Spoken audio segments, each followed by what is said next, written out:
Good morning. We've started a series called The Life of Christ.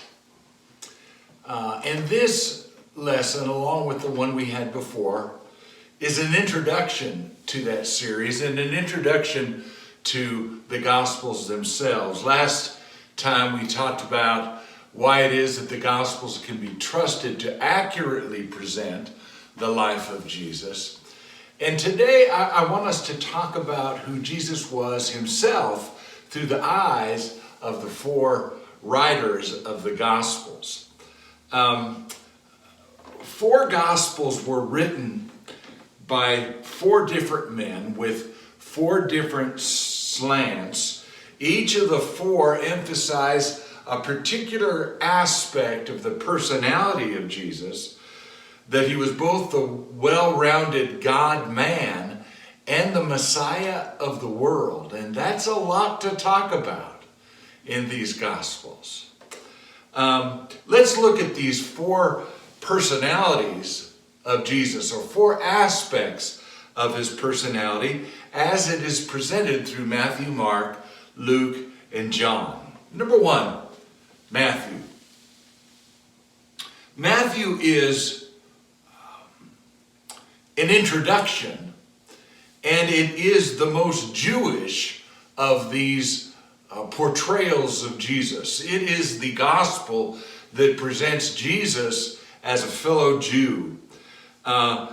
Matthew, or Levi as we know him, was selected by Jesus himself and was an unlikely candidate to be an apostle, let alone a writer of the first gospel. Notice, as Jesus, this is chapter 9, verse 9, as Jesus went on from there, he saw a man named Matthew sitting at the tax collector's booth. "Follow me," he told him, and Matthew got up and followed him. The gospel, according to Matthew, is for the Jews, is for the restoration of the Jews. And Jesus, as he begins his presentation of who the Messiah is, directs himself primarily and firstly to Jews. He fulfills the criterion of the Old Testament prophecies as to who the Messiah would be, and it is a correct thing for us to understand through the book of Matthew that Jesus is the Christ of God.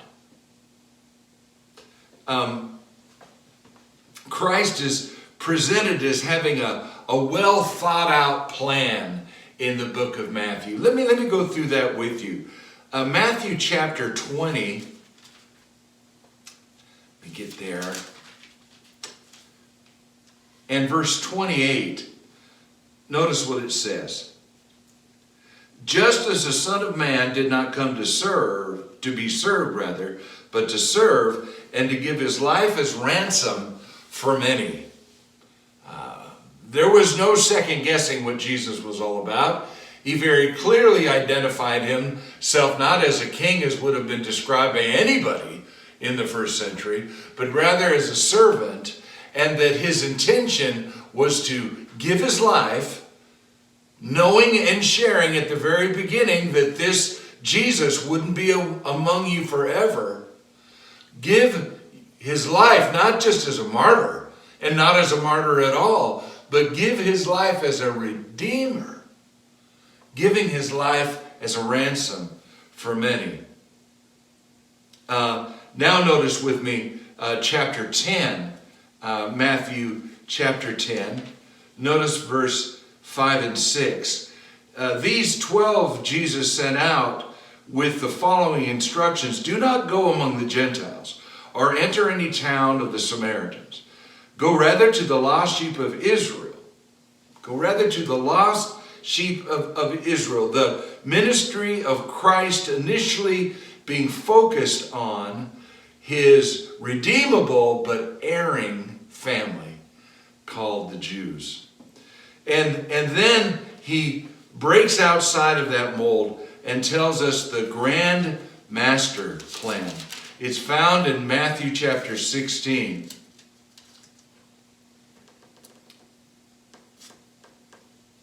Verse 18, and I tell you that you are Peter, and on this rock I will build my church, and the gates of Hades will not overcome it. The word church or ecclesia was not a term that was used. It was certainly not a term that was used for Jews. They already had their terminology, and it centered around the synagogue and then the temple. But Jesus introduces something new. There would now be a church, and that church would expand beyond the Jewish nation, and you don't need to protect it. I'll do that.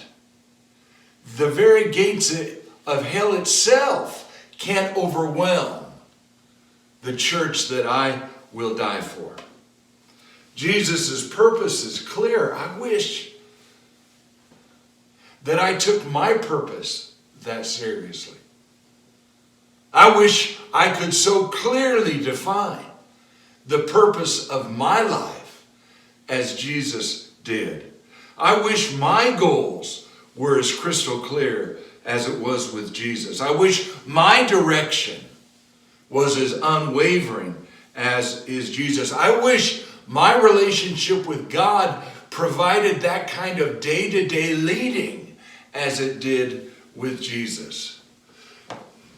I wish I had the same love of truth that Jesus had, that so clearly defined who he is. Ultimately, we ask ourselves the question, are we men and women of integrity, as clearly defined as Jesus was? Then there is the Gospel of Mark. In the Gospel of Mark, Jesus is the Messiah, and he is a Messiah that is in action. The word immediately, as it's found in the book of Mark, is used over 42 times. Jesus scurries from place to place. His orders and directions that he gives his apostles is clear and to be followed immediately. It's as though they're on the clock. It's as though everything must be done quickly. This sense of urgency is behind Jesus in every move that he makes, and Mark really gloms onto that. In the book of Mark, the gospel is directed toward the Romans, the Romans themselves. Christ will prove himself to be the Messiah, and that proof will be in the works that he does. It is a gospel of action. See what Jesus does?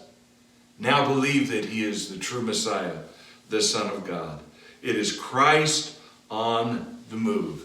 And the application for us, of course, is clear. Am I a doer of the word, or am I just a listener? Are we as actively involved as ministry as our time on earth would dictate? I mean, we don't have forever. The people who need to hear about Jesus, they don't have forever. Circumstances change at the drop of a dime. It's been a while since I brought up COVID. But the immediacy, where every day we are given a count on MSNBC that talks about new cases of COVID and people who have died of COVID. We never even heard what COVID was 3 months ago. And so there is an immediacy to the sharing of the Word of God by the church, which are the arms and hands of God. And then there is the Gospel of Luke. In it, Jesus is the Messiah as presented by his commitment to people, his relationship with the people around him. He is a relator. And people are drawn to Jesus as a magnet. His personality was such that he immediately connected with the people who were with him. Luke himself was a Gentile. Either that or he was a converted Jew. He was a physician by trade. He was a disciple, not an apostle. He was a friend to Paul. He was the modern equivalent of a journalist, actually. He has a very systematic, orderly way in making that presentation. Nothing could be more clear than Luke chapter 1 as he is defined as such. Theophilus is the writer, or rather the object of the writing of the book of Luke, as is the book of Acts. Because remember, Luke wrote them both. Verse 1, chapter 1, Gospel of Luke. Many have undertaken to draw up an account of the things that have been fulfilled among us, just as they were handed down to us by those who from the first were eyewitnesses and servants of the word. With this in mind, since I myself have carefully investigated everything from the beginning, I too decided to write an orderly account for you, most excellent Theophilus. Luke was a physician. Luke was a man of science.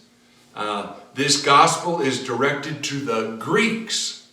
Mark was directed to the Romans. Matthew was directed to the Jews. But the book of Luke is directed to the Greeks. Christ is presented as not an isolated mystic that lives in a cave or on some distant mountaintop, but rather we see Jesus with people, all kinds of people. His life was lived among the objects of his love, and that is you and it is I. And it culminates again in the desire that Jesus has for us, and that is clearly defined in the ethic of Jesus as is found in Luke chapter 19 and verse 20. 19 and verse 10. For the Son of Man came to seek and to save the lost. So the application for us is, are you involved in the lives of people? Let me ask you something else.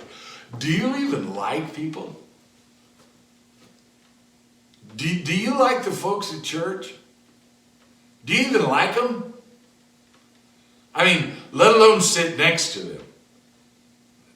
Do you even like them, or is home where you want to be? There's nothing wrong with being a homebody. Nothing at all. But at some point, somebody has to tell somebody about Jesus.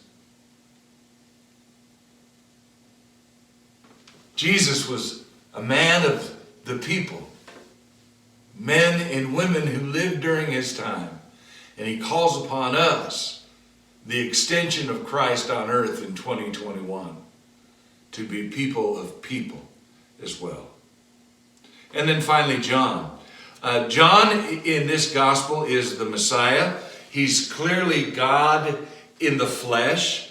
He's a Messiah who loves. He's the Messiah who is the divine feeler and feeder of people. He is the God in flesh. He's a Messiah who loves. And John is one of the younger, if not the youngest, of the apostles.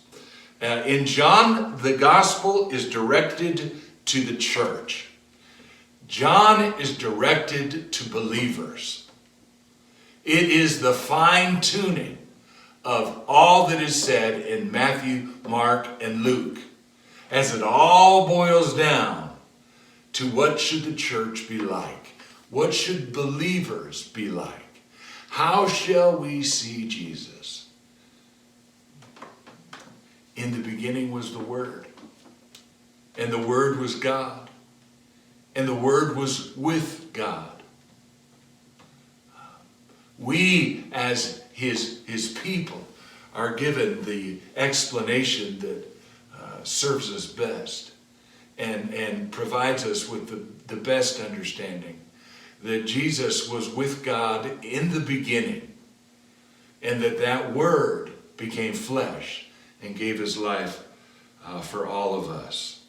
The key verse in the Gospel of John is found in John chapter 20 and verse 28. When Thomas, we call him Doubting Thomas. Remember, he was the one after the resurrection of Jesus who said, unless I can see those the holes in your hands and the scar made by the tip of the spear, I'm not going to believe. I'm not going to believe unless I see those things. And so Jesus lifts his tunic and he says, all right, put your hand into the wound on my side.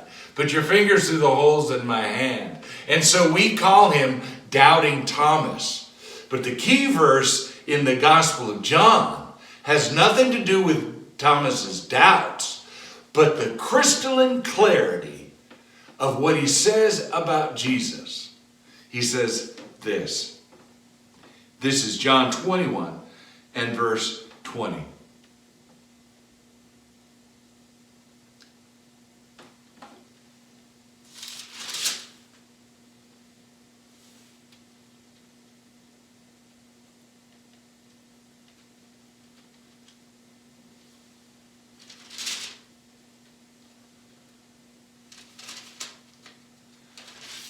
It's chapter 20 and verse 28.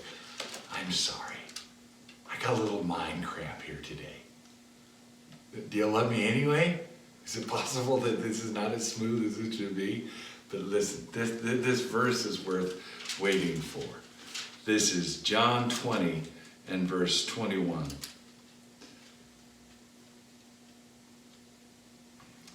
Verse 28. I did it again. Thomas said to him, and the him is Jesus. Thomas said to Jesus, my Lord and my God. Theos in Greek. My Lord and my God. Christ was fully human. His divine love proved his deity, and he is both God and man for us. Matthew to the Jews, Mark to the Romans, Luke to the Greeks, and John to us. Thanks for this morning. God bless you.